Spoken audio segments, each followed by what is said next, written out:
Ici, vous avez l'IHU, en réalité spécialisé, il est plus connu maintenant pour les différents travaux que nous avons dû faire face à une épidémie, donc, qui a beaucoup fait parler de l'IHU, mais en réalité, le cœur de travail de l'IHU a été la découverte de nouveaux microbes depuis très longtemps, depuis plus de 30 ans. Et donc, la journée de l'IHU aujourd'hui portera sur les nouveaux microbes. La prochaine, c'est les nouveaux virus. On parlera des branches qui a été très importante, qui est la découverte des virus géants, qu'on n'abordera pas particulièrement aujourd'hui, mais vous pouvez trouver, vous voyez, toutes les nouvelles espèces qui ont été découvertes par l'IHU, dont je vous reparlerai. Vous voyez, parmi lesquelles il y a eu plus de 1000 bactéries qui ont été découvertes, dénommées ici, plus 14 familles virales, 7 archées et 5 candidats filariation dont je vais vous parler maintenant.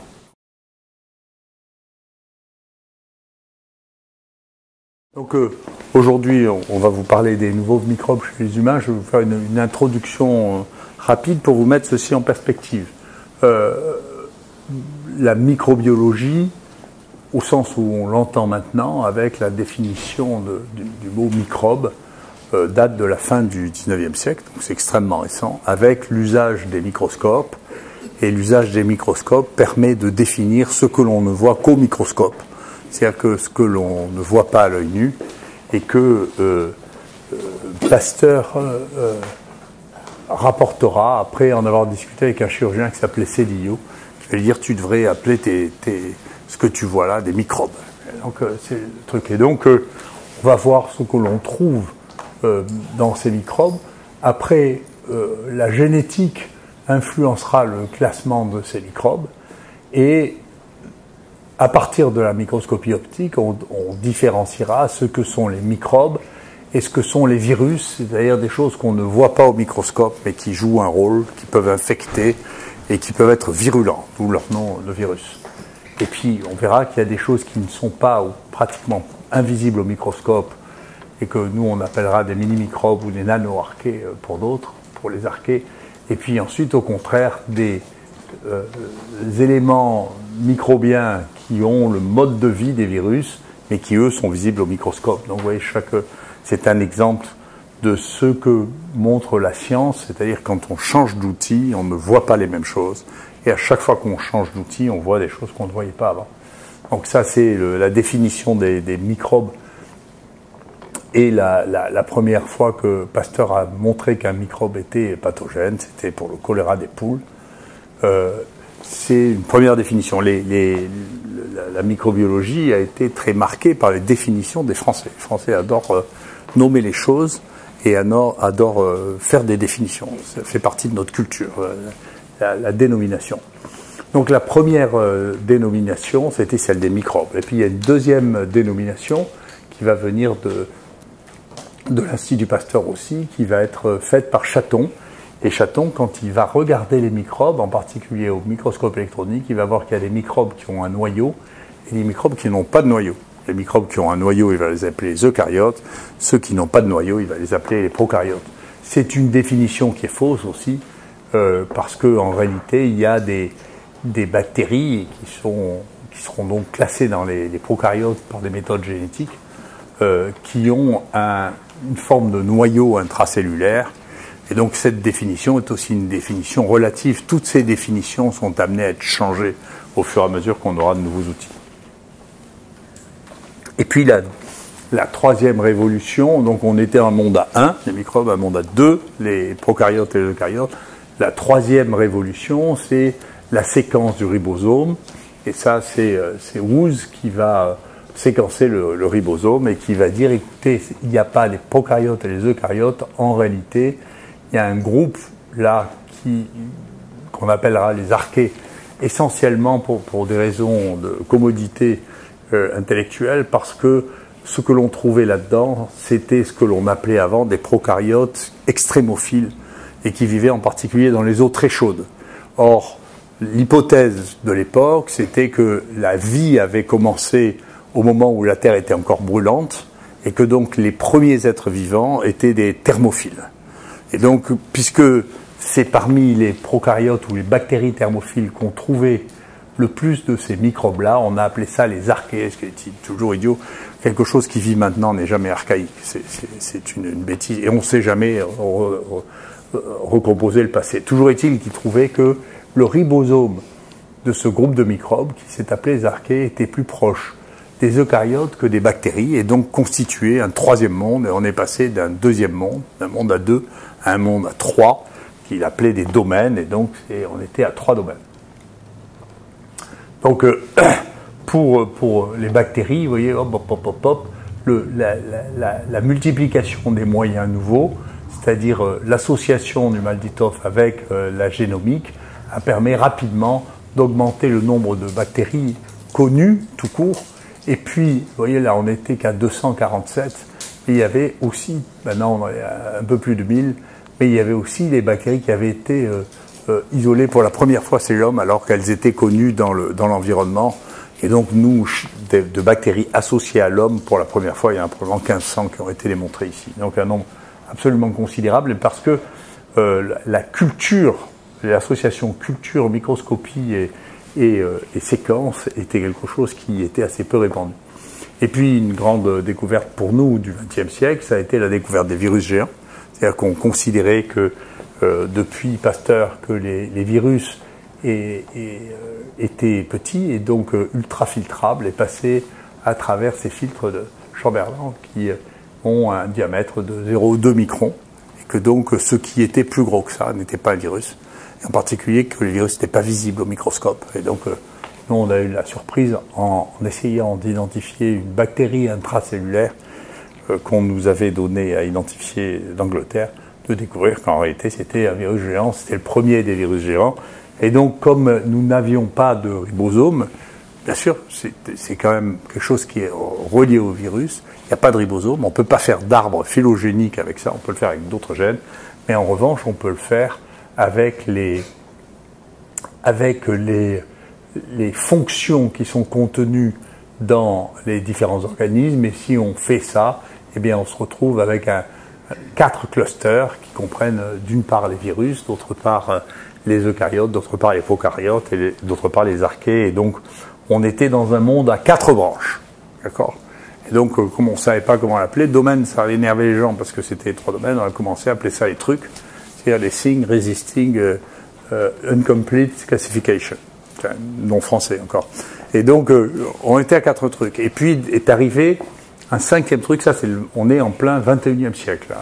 Donc, dans le 21e siècle, basé cette fois-là sur des identifications génétiques, en particulier ribosomales, vous avez ici le monde des eucaryotes, vous retrouvez ici le monde des archées, mais vous trouvez une branche ici d'archées étranges qui part très précocement, qui sont les dépades, c'est-à-dire les toutes petites archées, les narnoarchées. Et puis vous trouvez ici, vous voyez, il y a 2 mondes, avec un monde qui était entièrement inconnu, quasiment inconnu pendant les quelques séquences connues pendant le XXe siècle, qui est le monde de toutes petites bactéries qu'on a appelées candidate phyla radiation, c'est-à-dire en réalité, ça représente entre 15 et 50% des microbes de la surface de la Terre qui étaient passés totalement inconnus. Donc en pratique, ça veut dire que jusqu'en 1970, on ignorait l'existence des archées, et là, les nanoarchées ont été décrites, et puis là, tout ce monde-là a été décrit depuis le XXe siècle. C'est un monde totalement inconnu qui émerge sous notre nez. Et donc, quand on a commencé à faire ça, on va vous en parler, il y avait extrêmement peu de microbes qui étaient connus de ce groupe-là. Clairement, il est apparu, et ça c'est un papier qui date d'un certain temps, parce qu'il a un peu plus de 10 ans, il est apparu que l'idée de l'arbre de Darwin était une fantaisie déraisonnable. C'est-à-dire que c'est pas vrai qu'il existe une racine commune à tous les êtres vivants sur la Terre. Tout ça est un mélange permanent, c'est une hybridation permanente. Et donc, ici, moi, j'ai essayé de le représenter avec un rhizome, en représentant, à l'époque, on était les virus géants, les archées, les eucaryotes et les bactéries que je représentais comme des champignons. Et vous voyez, il y a une tendance majoritaire d'un certain nombre de gènes. Vous voyez ici les bleus, ici les rouges, ici les jaunes, ici les verts. mais il y a un mélange entre eux, et la racine de ça, on ne la connaît pas. De toute manière, on ne connaît pas plus le passé que l'avenir. Hein. En réalité, ça s'arrête à la connaissance des fossiles, notre savoir. Ça ne va pas au-delà. Donc, quand vous parlez les eucaryotes, on se doute que ça ne peut pas avoir plus d'1 milliard d'années. Je vais vous expliquer pourquoi. Donc, on sait que la vie, ça a entre 3 et 4 milliards d'années. Ce qui se passait avant, on n'en sait absolument rien. Et donc, tout ça a changé tout le temps. On ne sait pas du tout d'où ça vient. Alors, là, une des choses qu'on a commencé à faire avec Philippe Colson, c'est d'essayer de... Alors, c'est très embêtant. C'est les théories qui ont été émises et acceptées par tout le monde, par exemple celle de l'arbre de la vie, c'est très très embêtant parce qu'on ne sait pas représenter les choses autrement qu'avec des arbres. On ne sait pas le faire. Donc quand à chaque fois que vous aurez un gène, à chaque fois que vous avez un truc, et moi je fais pareil, j'ai produit un nombre d'arbres absolument incroyable, mais je sais que c'est pas vrai. C'est faux. Mais on ne sait pas comment le représenter. Ça, c'est une des manières de le représenter, vous voyez. Et donc, au lieu d'avoir un arbre, ici, c'est Trypanosvirus, qui est un des plus grands virus qui ait jamais été trouvé, qui a été analysé par Bernard. Et on a fait cette image avec Philippe Colson, qui est qu'est-ce qui ressemble au virus, 2, qu'est-ce qui vient des archées, 3, qu'est-ce qui vient des eucaryotes, 4, qu'est-ce qui vient des bactéries, et qu'est-ce qui est un mélange entre les uns et les autres. Là. Et donc, vous voyez que ce virus est une mosaïque que donc, on va le représenter autrement. En réalité, tous les êtres vivants maintenant sont des mosaïques de gènes d'origine différente. Rien n'est au bout d'une branche. Tout ça, c'est des bêtises. Tout ça se mélange sans arrêt. D'ailleurs, si vous êtes des mammifères, c'est que vous avez intégré un rétrovirus qui vous permet de faire du placenta. Donc, si vous n'aviez pas, c'est ce qui différencie les mammifères les mammifères placentaires des mammifères non placentaires, c'est que les mammifères placentaires ont intégré plusieurs fois, d'ailleurs pas une seule fois un rétrovirus, plusieurs fois des rétrovirus. Les ruminants n'ont pas les mêmes rétrovirus que les autres. Un rétrovirus qui permet la fusion des cellules entre elles qui font les trophoblastes. Sinon, on ne serait pas capable d'avoir des trucs. Et c'est pire que ça, c'est-à-dire que si on regarde dans le détail, ça c'est un travail qu'on a fait avec Vicky, si non seulement on ne peut pas, parce qu'on pourrait simplifier, c'est ce qu'a fait Colson, parce qu'il ne voulait pas en faire plus. Donc il a pris les gènes, donc il a fait l'origine des gènes. Mais avec Vicky, on est allé plus loin, on a découpé les gènes. D'accord ? Et on avait la chance de pouvoir le faire parce qu'on avait 2 bactéries très proches, Rickettsia felis et Rickettsia typhi. Et cette Rickettsia felis était très embêtante parce qu'elle avait des gènes dont on voyait qu'il est très proche d'un groupe de Rickettsia et l'autre qui était proche d'un autre groupe de Rickettsia. Et donc il y avait une ambiguïté sur est-ce que la cousine germaine de celui-là et la cousine éloignée de celui-là ou l'inverse. Et pour le faire, on a regardé non seulement les gènes, mais on a découpé les gènes en morceaux. D'accord ? Et en découpant les gènes en morceaux, on s'est rendu compte que les gènes eux-mêmes étaient des mosaïques et qu'ils avaient des recombinaisons de sources différentes. C'est-à-dire que la plupart des gènes, quand vous vivez ce qu'on appelle en sympatrie, c'est-à-dire en commun avec d'autres organismes, eh bien vous échangez des gènes, les gènes se recombinent, d'accord ? Et vous avez la constitution de gènes nouveaux, vous avez de la créativité, et là, c'est toutes les sources de gènes que l'on a retrouvées chez Rickettsia felis, simplement Rickettsia felis, qui est un petit génome. Donc si vous commencez à faire ça avec tout le reste, bien sûr, vous passez un temps fou à essayer de démontrer en réalité quelque chose qu'on comprend, c'est-à-dire on ne peut pas faire d'arbre. Voilà, c'est pas possible. Tous les gènes, ou quasiment tous les gènes, sont des mosaïques, et bien entendu, tous les génomes sont des mosaïques de gènes. Donc ça devient une grande complexité. Et donc on est arrivé à faire ça. Et donc c'est une illustration d'un papier qu'on a fait récemment avec Ahmed et avec Philippe Colson. Maintenant, où est-ce qu'on en est ? Pour l'instant, parce que si vous voyez, quand même la moitié de ces bestioles ont été découvertes au XXIe siècle quand même. Hein. Donc on est en plein dans quelque chose qui est entièrement nouveau.